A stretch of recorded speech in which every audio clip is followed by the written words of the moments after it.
আসসালামু আলাইকুম, কেমন আছেন সবাই? আজ দুপুরের আয়োজন নিয়ে চলে আসলাম রান্নাঘরে রান্না করার জন্য। তো প্রথমে রান্না করব ডিম ভুনা।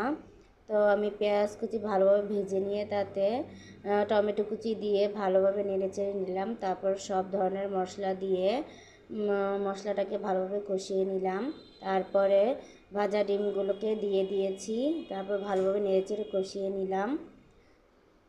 এখন আমি পরিমাণ মতো পানি দিয়ে দিব। এই তো নেড়ে চেড়ে নিচ্ছি। ডিম প্রায় হয়ে গিয়েছে। এই তো ডিম ভুনা কমপ্লিট। তো এখন রান্না করব আমি করলা ভাজি চিংড়ি মাছ দিয়ে।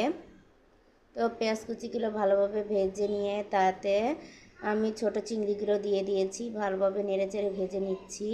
একটু হলুদ দিয়ে এবং লবণ দিয়ে ভেজে নিয়েছিলাম। তারপরে আমি করলাগুলো দিয়ে দিয়েছি।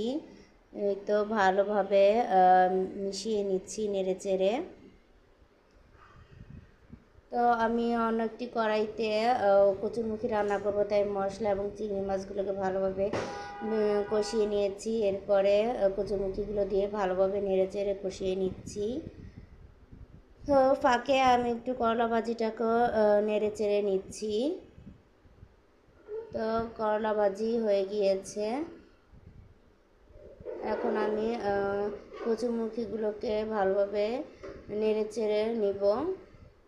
কচুরমুখীও প্রায় হয়ে আসছে। আমি ভাজা জিরার গুঁড়ো ছড়িয়ে দিয়েছি। এখন নেড়ে চেড়ে উঠিয়ে নিব।